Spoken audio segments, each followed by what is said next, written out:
This is the small town of Aztec, New Mexico, located about 2.5 hours northwest of Albuquerque, depending upon how fast you drive along the often deserted highway. It's close to the Four Corners area, that geographic landmark where the states of Utah, Arizona, Colorado, and New Mexico intersect one another. Like most places, it has a story to tell. With Aztec, however, that story goes far beyond the norm. You might even say that the Aztec story is truly out of this world.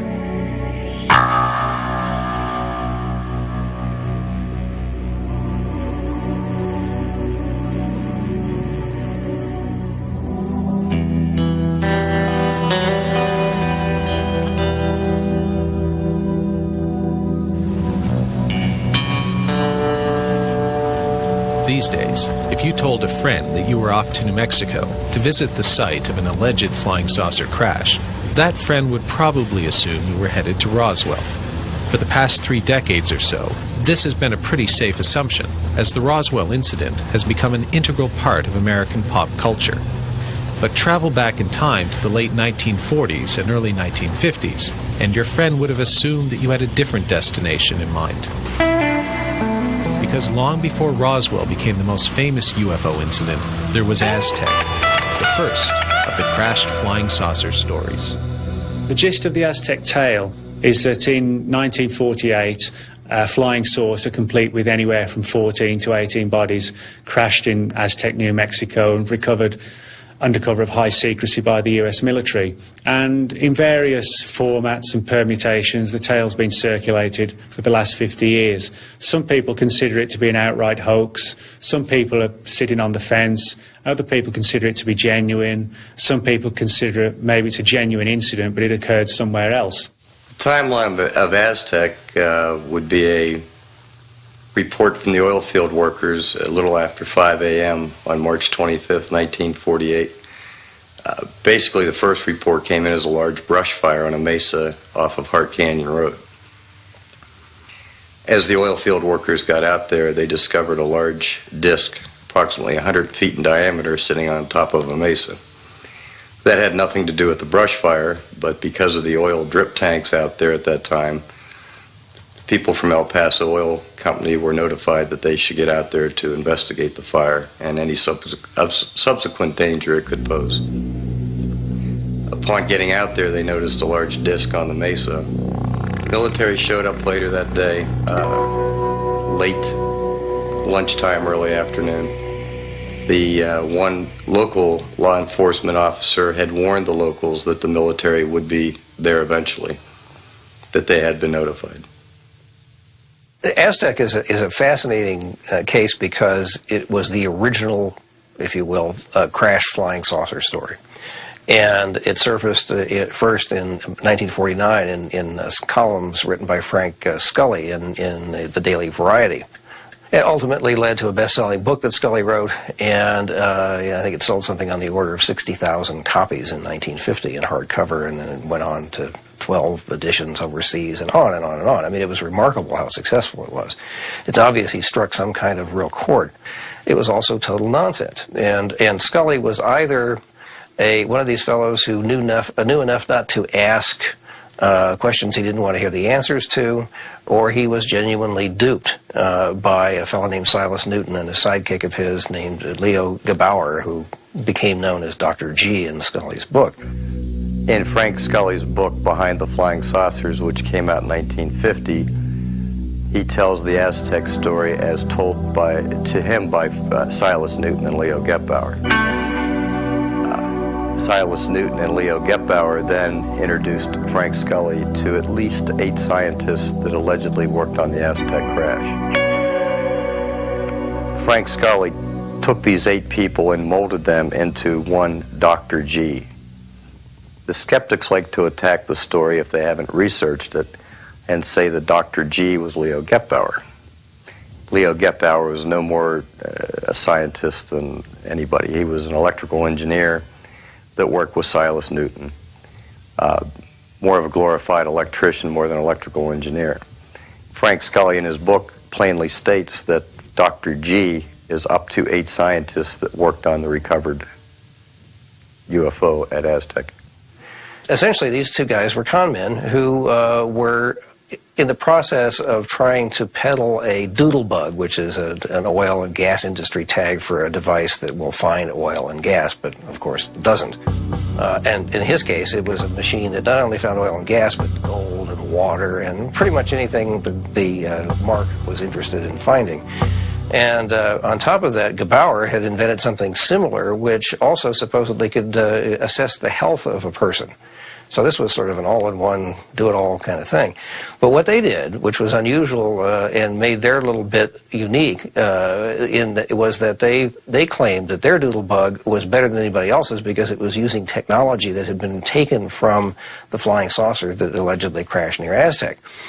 And therefore, obviously, it was far superior. Dr. G, our friend Gebauer, was supposedly a magnetics expert who was one of those called in by the Air Force when the saucer was tracked to ground near Aztec, where it floated to ground, not actually crashed, and presumably disabled by a high-powered radar somewhere nearby. Such was the claim. Anyhow, the whole thing was a total con job.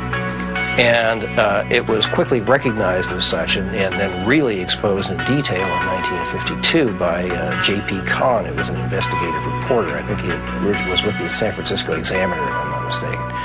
And he did a 4 or 5 month investigation in detail, including managing to con the con man out of an example or a sample of the mysterious metal that the saucer was made out of. It turned out to be the sort of stuff that you made pots and pans out of, actually.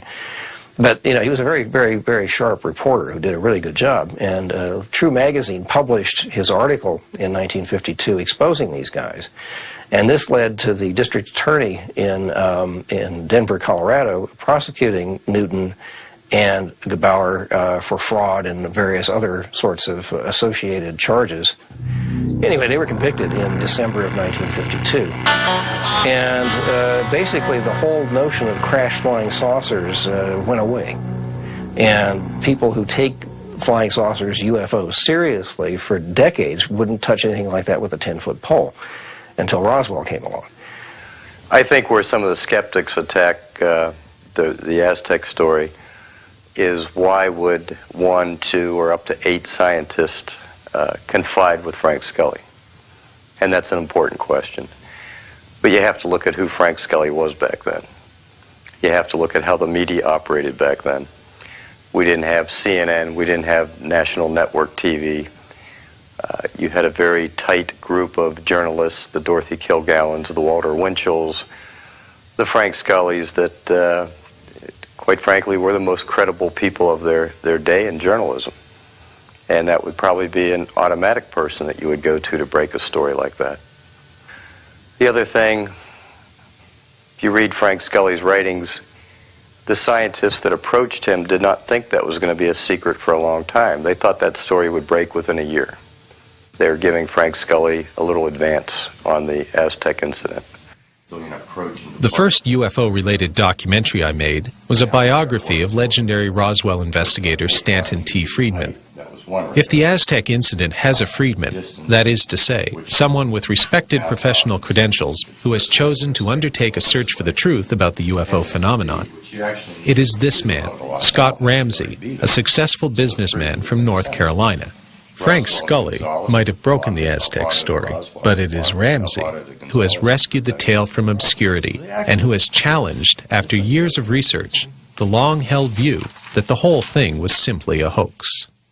In looking at the story, that was one thing that intrigued me, was looking at the claims made back in 1950 by these 8 scientists. And one was the secret radar bases. So as we started to look into the claims that Dr. G was telling Frank Scully, and we compare to what we know now, when you go back 50-some years later and look at what we've been able to get declassified from the Air Force, the Atomic Energy Commission, somebody back then was definitely in the loop leaking good information to Frank Scully. It took us over, 50 years now of getting records declassified to back up the claims that they were making in 1950. One was the infamous radar bases, the top secret radar bases that were located in New Mexico. We went out searching for them in 1999, using topographic maps on if we were to put a radar base in New Mexico, where would we put it, based on height, direction, location. And out of dumb luck, quite frankly, we found the first one near Vado, which is about, I guess air miles, probably 40 or 50 miles north of Los Alamos. We went to the Air Force, Maxwell Air Force Base down in Montgomery, Alabama, and asked for the records on these. At the same time, the state of New Mexico was doing a historical research on anything that had anything to do with the Cold War. So this became a perfect fit. We went down to kind of a dual purpose. They released the records, but we had a problem. The Air Force bases under the radar bases under the Air Force didn't exist till 1950. Well, we couldn't tie that to Aztec because Aztec, of course, was 1948. Looking at the records in great detail, we saw things like the first quarterly report for their capital expenditures. They needed a roof, they needed a water heater, they needed some improvements in electrical work, mainly some transformers. And we asked ourselves a question: if this base was just built, why would they be needing to requisition a water heater, a new roof on a building, and new transformers? So we went back and we did some digging, and turned out that the radar bases were built in 1946, which we have all the historical information on those. The Air Force did acquire the bases from 1950 to 1957, but the Atomic Energy Commission requisitioned the radar bases from 1946 till they turned them over to the Air Force in 1950. There were three. We had Continental Divide, which is out near Gallup, El Vado, which is near Chalma, Tia Maria area, and Moriarty, which is due east of Albuquerque. That put up a perfect triangle around Kirkland Air Force Base, Sandia National Labs, and Los Alamos, which was the main purpose of those radar bases, was to protect those Atomic Energy Commission installations. Ramsey, who has done a tremendous amount of research on Aztec, he found these places. If you look at the history of the Air Defense Command and the setup of the Lash-Up radar system, which was the beginning of our whole Continental Air Defense radar system and all of that, there were no Air Defense Command radars at those sites at the time of the alleged crash saucer incident. But he found out that there were radars there, and they were under the control of the Atomic Energy Commission. They had something to do with some sort of vague, feeble attempt to provide for defense against air attack at Los Alamos, the national lab, the bomb lab. As far as the rest of New Mexico is concerned, there just weren't any such radars. They had them at White Sands. They had radars at White Sands for tracking captured V-2s that they were launching down there and other things of that sort. But these were World War II retreads, essentially. There was nothing exotic. What kind of people did they have serving here?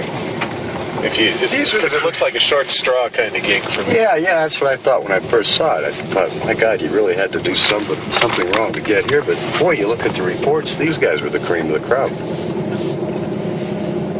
The three bases, they had some pretty impressive resumes, let's put it that way.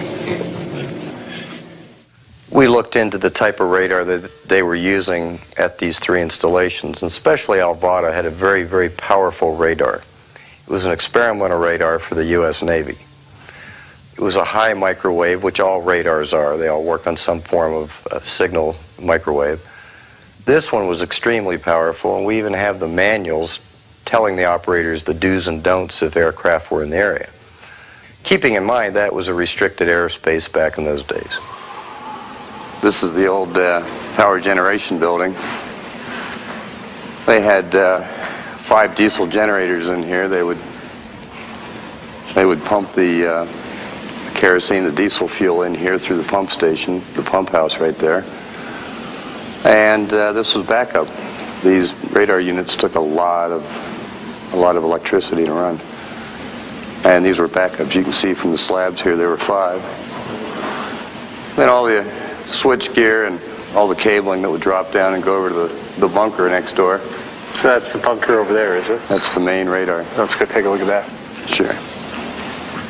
So this is a pretty powerful radar we're talking about. Oh, yeah. When the Air Force took it over, it became the Tia Amaria. And then later on in life, El Vado. You ready to go in there? Sure, let's take a look. You're not afraid of bats, are you? Well, I don't want to get bitten by one. Yep, this is it right here.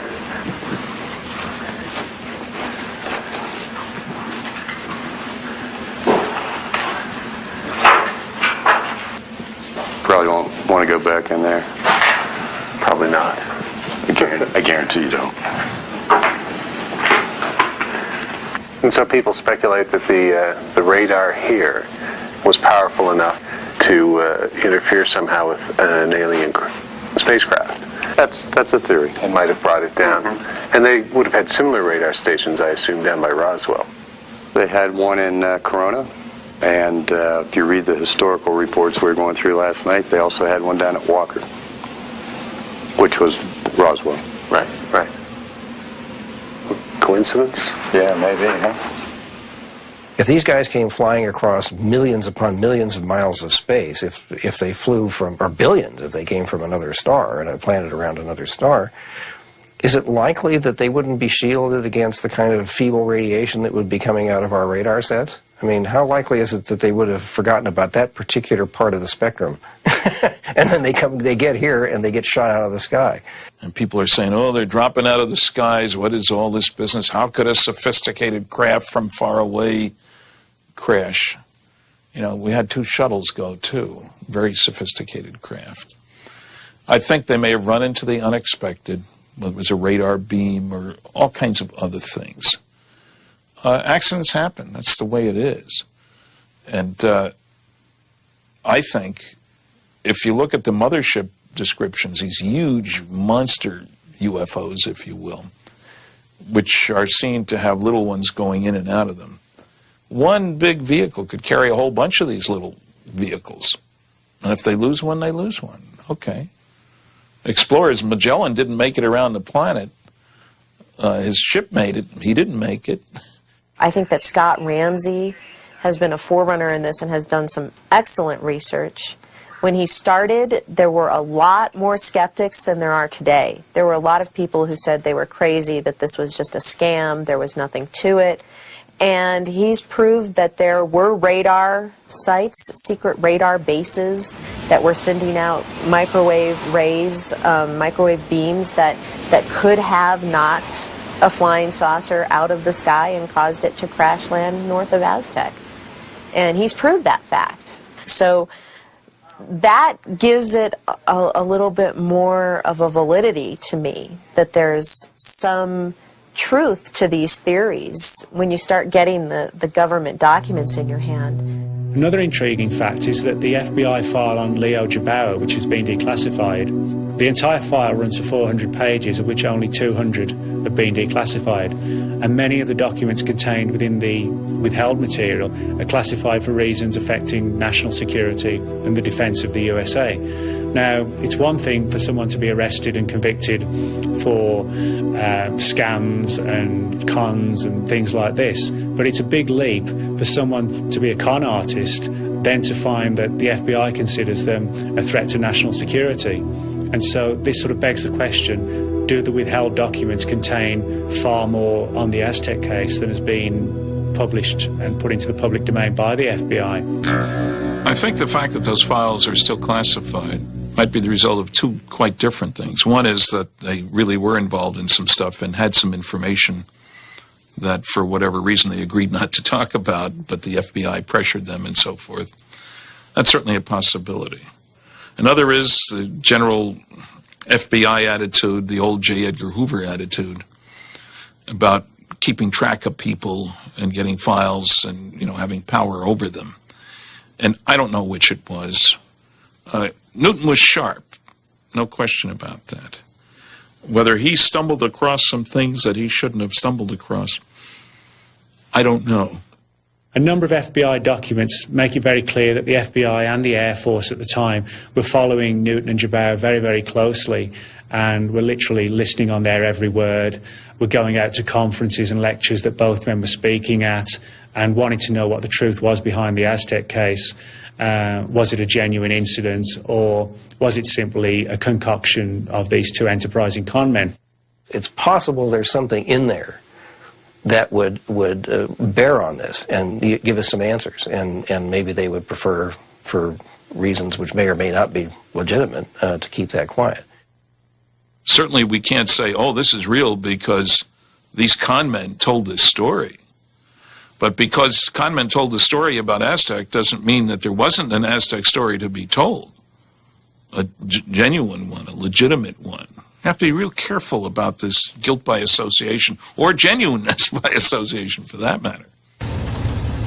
Con men, government cover-ups, conflicting stories. If there was a theme song for the investigation of the UFO phenomenon, it might well be the Beatles' The Long and Winding Road. The Aztec case is the perfect example of this, both figuratively and literally in the case of Heart Canyon Road, which leads to the alleged crash site. In looking at the story, one of the things that's come under scrutiny is the fact that the skeptics on the Aztec incident claim that the Heart Canyon Road did not exist in 1948. We know it did now. That would have been the stagecoach road back in the late 1800s on the way to Durango. If you go out to the crash site today, follow Heart Canyon on the old stagecoach route, you come up to what they call the Arkansas Loop or the Arkansas Bend.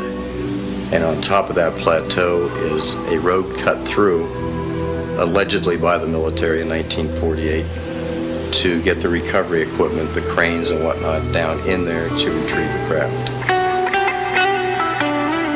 So this is the Mystery Road. This is the mystery road. Tell me about the Mystery Road. Well, this road, unless it shows up on recent maps, has never shown up anywhere. Right. This is the road the military, or whoever the recovery operation was, allegedly cut to get back here to retrieve the craft. Okay. And this was in March 48. That's right. And this road, now most of the roads around here, you were telling me, it's oil roads and stuff like that. They're marked on the maps, the USGA maps, is it? USGS, yeah. Right. And this road wasn't marked on any of those maps until, if it is marked at all, until recently. Very recently, right. So we've got a mystery road. Yep. And over here, we've got a mystery cement block. Concrete pad. Now let's go take a look at that then. Very good. Tell me the story behind the mystery slab of concrete. Well, it really makes no sense why it's even here. It's on the average 9.5 inches thick. We did a core sample right at about a year ago. What we're trying to establish is how old the slab is. Sure. Does it fit into the time frame of 1948? We've got rebar heavily fortified, 9.5 inches thick, rebar all through it. Early skeptics said it was a well cap. We've rolled that out. Obviously, if we have drilled through the concrete, if there was high-pressure natural gas under there, we'd know it. So that's what they say. The skeptics said a well cap for natural gas. That's right. And there is gas and oil around here. Yeah, all over. Yeah. But not on a mesa that's bedrock. You go a few feet under this silt and you're going to hit bedrock. Okay. The grouting is of local. It's indigenous to the area. So they didn't truck it in. They just kind of got it. They just used what was laying around here. So if you're coming down the road, you're in a chop, you're in a hurry, cutting a quick road. Something's happening real quick. You just pull what you can find. That's right. From the local area. Okay. Bring your Portland cement and your forms and rebar and be done with it. Now, what's it doing here, though? Why, if there was a crash site and all of this, what is this? When they cut the road, as you can see to this day, it's very silty. They had trouble with one of the crane arm supports, one of the legs of the crane. And the story goes they had to pour this because the leg would just keep going into the silt, which, as you can see around here, is still a problem. Sure. I mean, if you can just walk over here and take a look at the silt. I wouldn't want to put a crane on that. Nope. All right. So you got a mystery road. Yep. You got a mystery slab. Roads allegedly cut by the military to come in here. crane slabs allegedly put here to support, or the slabs allegedly put here to support a crane. Yep. What's the crane recovering? Allegedly. A flying disc, allegedly. A flying disc. Now, where's the flying disc? All right. Well, we don't know where it is now, but where was it back then, allegedly? About 200 yards straight through. Well, let's go take a look. Works for me. Watch your footing. Yeah. Got any snakes around here? Not this time here. The recovery group that was sent out to Aztec was a hybrid recovery that had been formed after the Roswell incident because the Roswell incident had been so badly botched with a news release. Basically, a lot of people at the base being aware of it, the newspaper running an article. And after the Roswell incident, this newly recovery group was formed. This would have been a very, very elite group. So they would never have another Roswell incident where they had some young guys at a base, even though the 509th was a top-notch base with top-notch people. It was 8 months later, and Roswell kind of got botched, the news release, the press release. And the old-timer I talked to that was in air intelligence said that we were dealing with a much more mature crowd back then, late 30s, early 40s, so they would never have the... They'd never have another Roswell. Yeah, Press releases going out, young PR officers and that sort of thing. Right. This was one of the best recoveries they had done to date. I think Aztec is certainly part of the cover-up. I think after Roswell, they got much better at covering things up, making sure that they monitored flights of vehicles so that they would get there first, remembering that New Mexico is not highly populated. I mean, today it's less than maybe 2 million people in the 5th largest state, mind you. I think that the government made it a strong policy. They set up MJ-12, and they put the clamps on. And part of the keeping secrets is to lie and misrepresent and misdirect. That's standard practice. You know, again, New Mexico, when the first atom bomb was exploded, July 16th, 1945, it was seen from 100 miles away. It was a pretty big bang. There were articles in the newspaper. Ammunition dump blows up. Nobody injured, fortunately. I've got some of those articles. They got good at covering things up.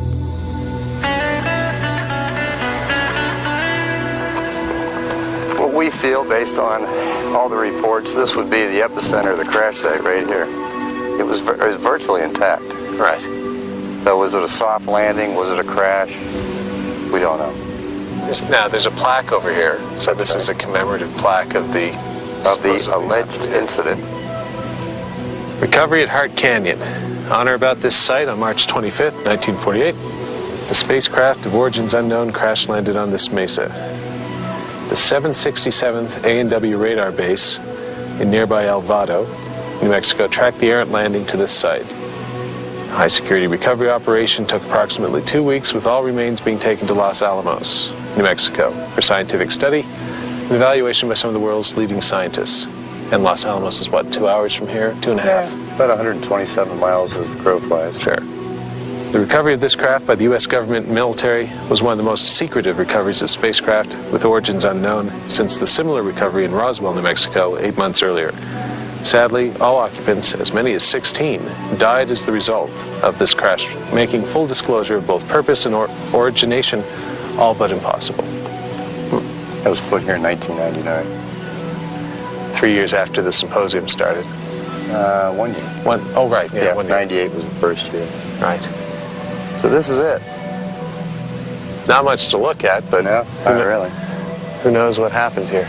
A lot of twisted dead trees, a lot of broken off trees, and a big open space that about 35 feet wide, 110 feet long. The only question is, What crashed here? did anything crash here? Yeah. All right.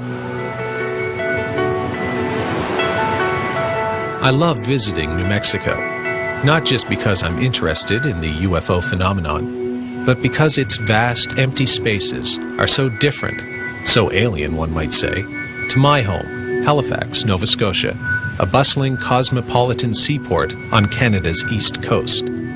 Out here, I sometimes feel that I'm at the edge of the world. And yet, there are similarities between New Mexico and Nova Scotia. friendly people, for example, that might not be readily apparent, but which do exist. These common elements are also present in the Roswell and Aztec UFO incidents, no matter how much the skeptics might tell you otherwise. Let's do a comparison of Roswell and Aztec. Roswell made the front page of many, many newspapers across the country. We had an intelligence officer who was given the release to go ahead and release the information to the press, later retracting it the next day. Aztec, we may have one newspaper article that made it out that has conveniently disappeared out of the archives. You hear the argument, we don't have eyewitnesses at Aztec. Well, we didn't have eyewitnesses 4 or 5 years ago. We have eyewitnesses now. Unfortunately, some are deceased. One key eyewitness that we had, and he's deceased now, was Doug Nolan. Grew up in the Four Corners area. At 19 years of age, worked for the El Paso Oil Company. Was in his truck that day, that over the radio, they had an old Motorola radio in the truck, traveling with his boss, Bill Ferguson. They were called on the radio to get out to Hart Canyon because of the brush fire, the infamous brush fire we hear about. Upon arriving at the crash site, they were told by other workers the brush fire is on one side. They were worried about a drip tank getting ignited in the brush fire. Upon arrival there, other oil field workers told them that it's not the brush fire you got to see what's laying up on the mesa. Doug went on to tell us all the locals that were there, the 2 police officers that were there, his boss, Bill Ferguson, who's probably deceased, although we're still looking for him. I had the luxury of interviewing Doug back about October of 2003, and he passed away December 7th. That we have an eyewitness. We have a deathbed confession. Doug had had 6 strokes from June until October. Was very slow and methodical in recalling the incident and appeared to be very credible in the interview. In the late 90s, early 2000, we were contacted by a gentleman, Ken Farley from Bat Cave, Arizona. And Ken wanted to talk to us. He was in very bad health. Randy Barnes and I met down in Phoenix, rented a car, drove up, interviewed Ken for probably 3 hours, took very good notes. Ken was very ill, on oxygen. He has since passed away. Ken told his side of the story that he was in Durango, passing through to San Diego, fresh out of the military. Met a friend in Cedar Hill, a drop-off point where he was to pick him up and keep traveling to San Diego. His friend told him there was a lot of commotion going on out on Hart Canyon Road and they thought an aircraft had gone down. Ken and his friend got to the crash site and walked out to the western side of where the disc was. And at that point, a group of people from Aztec, the oil field people, 2 law enforcement officers showed up, who were already actually at the scene. And we found Ken's story believable, but we had a hard time digesting the 2 police officers. We figured today if you were out there and you called 911, you'd be lucky to get 1 in a reasonable time frame. No disrespect to the local law enforcement, but it's out in the middle of nowhere. And the fact that there's 2 police officers out there, we had a little bit of a problem with. We didn't write off his interview. We kind of parked it over in the holding pen until we got more eyewitnesses. And then in 2003, we contacted Doug Nolan, who had contacted Bill Steinman. It was one of the leftover leads Bill never got to after the book was published. Doug told an interesting story, which was very believable, backed up with names of other local residents. But about 3/4 of the way through the interview, he mentions the other police officer. And I stopped Doug and I said, "What other police officer?" He said, "Well, we had the local police officer and then another gentleman, young guy." Well, Doug was 19 at the time and said that police officer was about his age, slightly older. That police officer didn't seem to intermingle with the locals. So Doug went over and talked to him, and he said he was from the town of Cuba, New Mexico, which is southeast of Aztec. That police officer claimed he had followed the craft that night up what is now 550, the old Highway 44. We dug into the details as best. Doug, again, was dying. He had had 6 strokes since past June. Doug also said he was going through who was at the crash site that day. Could remember all but 2 people because he didn't know who they were. And I asked him who, and he said 2 young guys, maybe 3 that stood at the western side of the crash site. At that point, that tied in Ken Farley's story, also backing up his claim about the 2 police officers. So we had stories that were now starting to connect with witnesses. In the winter of 2002, I was contacted by Glenn Pace. Glenn Pace was born and raised in the Farmington area. Subsequently, he was interviewed extensively by Linda Moulton Howe.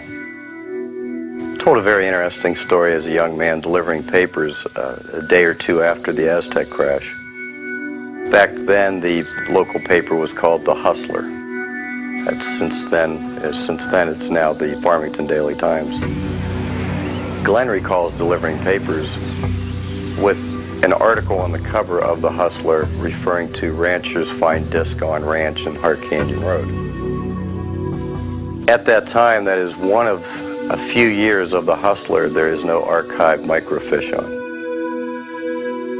Years later, Glenn Pace was working down at White Sands Missile Range, now White Sands Proving Ground, and worked with Otto Kraus, who was a very well-known scientist of his day, passed away in the early 90s. And Otto Kraus asked him where he was from, and when Glenn said the Farmington area, night after night of working out on the test range, they got to know each other pretty well. And Otto said that he was somehow involved in the Aztec UFO recovery. And doing research and looking into Otto Kraus's background, I believe he would have been somebody you would have included in that. He was a very brilliant man of his day. Otto made reference to Glenn that the Aztec recovery was one of the best ones the military had done. Again, using words close to, we didn't botch it like we did in Roswell. March 27th of 1999, I was contacted indirectly by Fred Reed. He had contacted the Daily Times and the Aztec Public Library and sent a very nice letter. He had attended the 97 symposium. And I subsequently sat down on the phone and talked to Fred for quite a long time. In 1948, he worked for the OSS, predecessor to the CIA. And Fred and his crew was dispatched to the Aztec crash site. After the crash was removed, matter of fact, there was no discussion of a UFO or a flying disc. They were told to go out and do a final cleanup of the site and to absolutely map and survey with great precision the entire area. And when talking to Fred, I asked Fred, well, what were your thoughts? What did you think when you and your crew got here? And he said, actually, we thought a plane had crashed, which would make sense with all the air traffic over the state of New Mexico, military at that time. He described the mesa back then, having just been there a couple days before, looking back to 1948, that there had been large equipment out there, which they were told to not really re-landscape, but kind of retexture, get rid of all the heavy equipment tracks. Clean up anything left behind, K-ration cans, whatnot, which, by the way, later we did find some 18 inches down in the soil. Map the entire area, make sure a cleanup was well done, nothing left behind, and move on, which was not unusual for his group in the OSS. Years later, Fred was talking to some senior officers on what happened out at Aztec, and it was eluded that it was a rather large flying disc.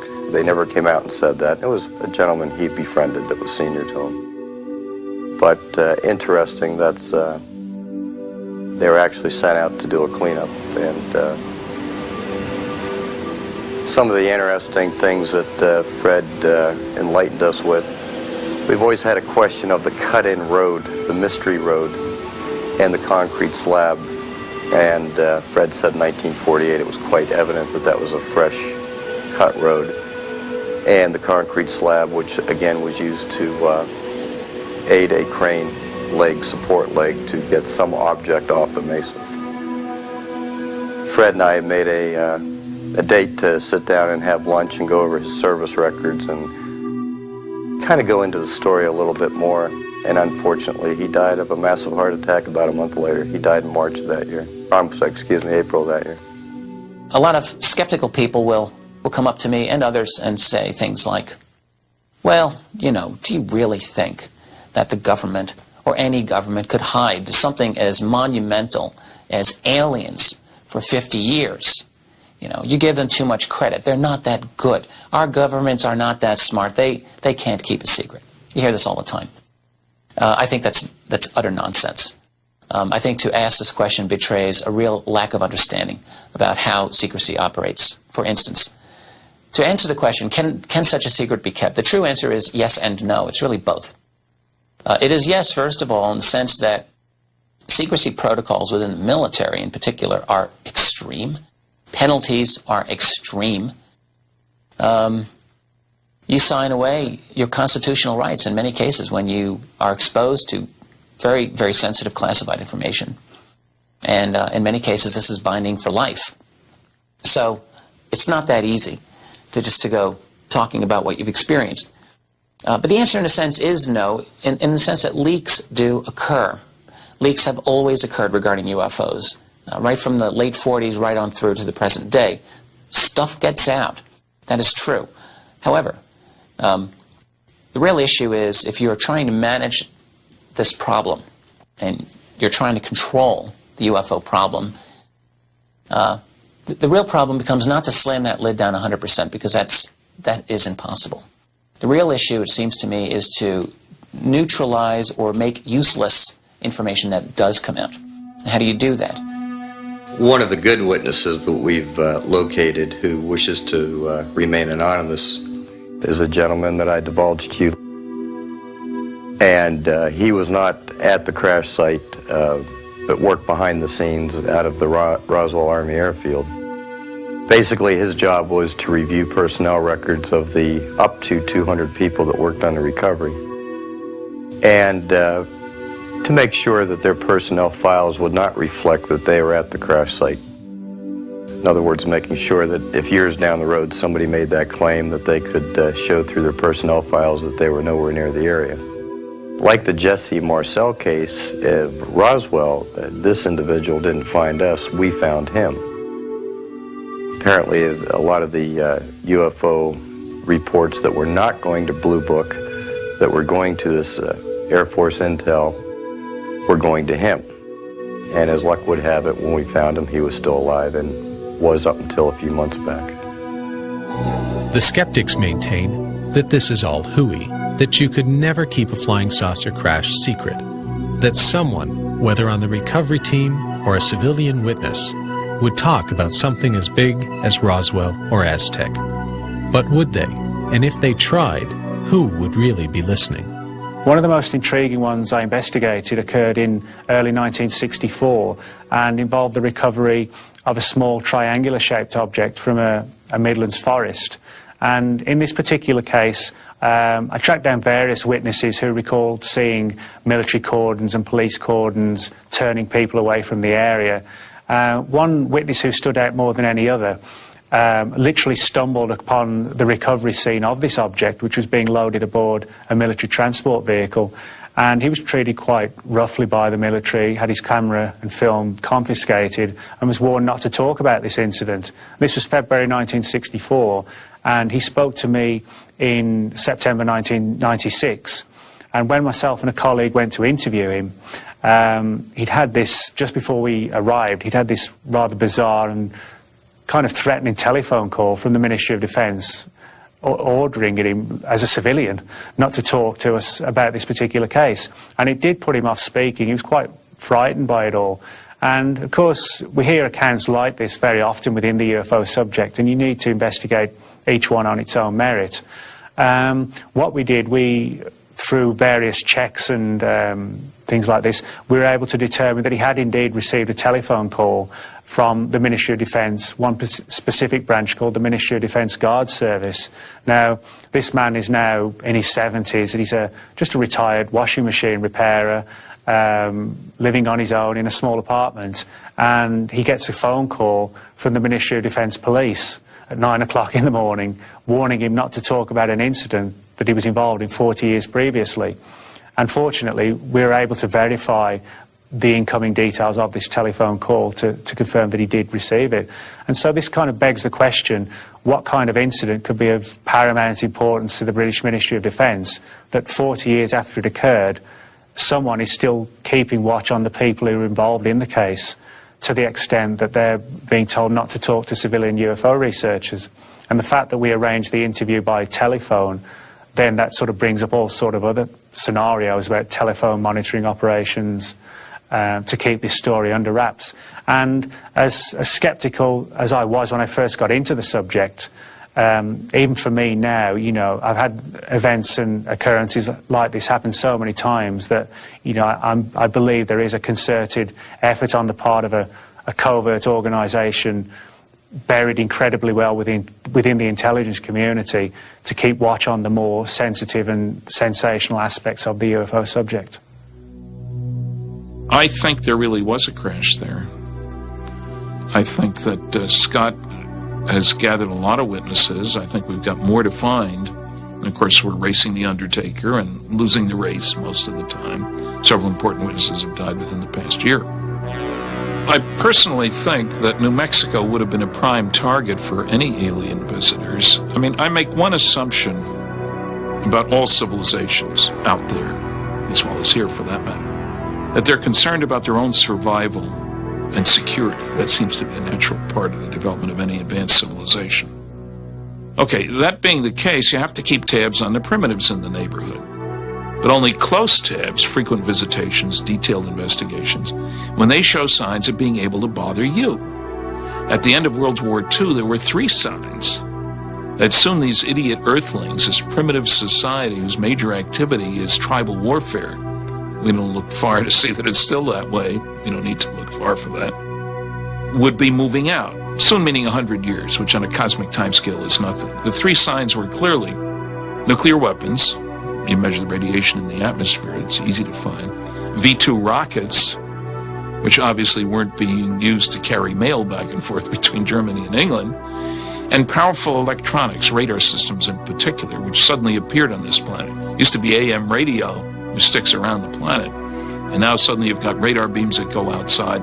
We're obviously moving along with development of electronic systems. I don't think it's any coincidence at all that the only place on the planet where you could check out all 3 of these technologies in 1947 and 48 was southeastern New Mexico. That's where the first atom bomb was tested, Trinity Site on Alamogordo Army Airfield, White Sands Proving Ground, if you want to call it that. The V-2 rockets were all being tested there that we had captured from the Germans, and we were modifying some to go up much higher and things like that. And that's where we had our best radar, to track the rockets, which sometimes went south instead of north, even though they were supposed to go north. I would be flabbergasted if aliens weren't checking out the place. So, New Mexico would have been a natural place for aliens to visit. But Roswell and Aztec remain controversial at best. Is there a related UFO incident that even the skeptics can accept as real? As it happens, there is, and it occurred just a few miles from Aztec in Farmington, New Mexico. The Farmington Armada case is a classic in ufology. In March of 1950, a large number of people in Farmington, New Mexico, which at that time was a lot smaller than it is now, I mean dramatically smaller. I think now it's about 30,000. We're dealing in those days with maybe 3,000 people, if that. In any case, what they saw were literally hundreds of objects circling in the sky and zooming back and forth in formation, and most people describing them as being shaped like dinner plates, classic flying saucers, including one that was bright red. All the others were silvery. And the bright red one is interesting, particularly because as it led a group of these saucers away from Farmington off to the southeast, roughly, almost, actually more due east, but just a little south of that.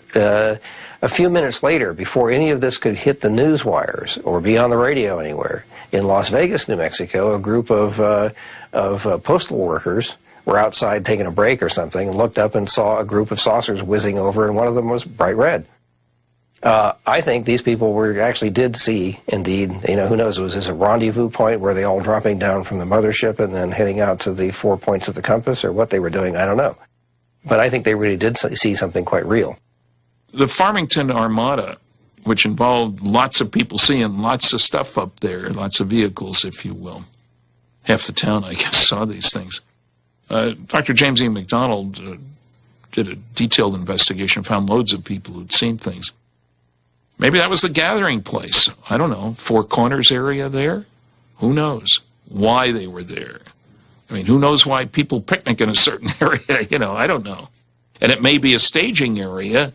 Okay, you guys check out the nuclear weapon sites over there.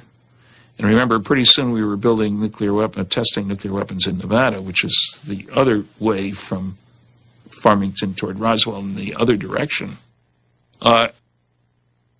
They had a great gathering laying out their plans for further reconnaissance. And it was taken seriously by the Farmington Daily Times, as you can see by this headline, which ran on Saturday, March 18th of 1950. Huge saucer armada jolts Farmington. There were several witnesses to the event, and Lincoln O'Brien, the publisher of the paper, actually sent a telegram by Western Union to Ken Purdy of the True magazine. Whole city, Farmington, New Mexico, where we own daily, sees large force flying saucers. Airmailing you full reports. Story terrific, not fully developed. If you want to send man to Farmington, we will assist him in every way. So it was taken seriously at that time, and I think that was probably because there had been so many connections to UFOs in the late 1940s and early 1950s. And there are some people who believe that this saucer armada was actually connected to the crash at Roswell and at Aztec.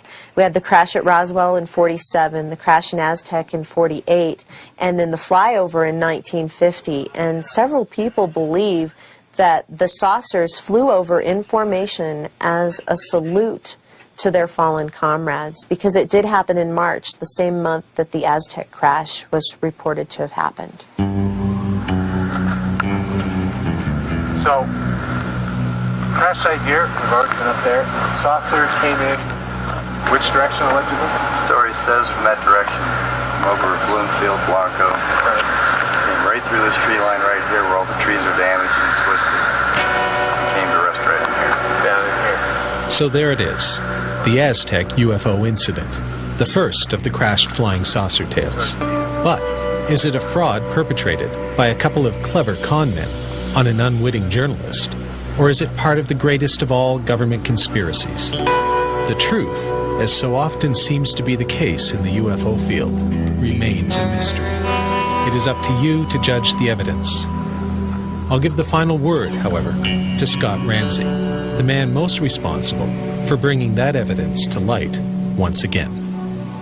In concluding with the Aztec incident, you have to look at, I think we certainly have, look at the original story, look at what the skeptics have to say, take the original information that Scully published in 1950, which we've done, and then digest it from there. And I think we've proved beyond a shadow of a doubt that somebody with incredibly good insider information was telling Frank Scully a story. We've got a lot more research to do on the Aztec incident, there's no doubt. If our research shows that Aztec was a tall story that got out of control, we'll be the first ones to come forward and say that. But until then, it's an open case, it's an open mystery, and we're going to keep going on it.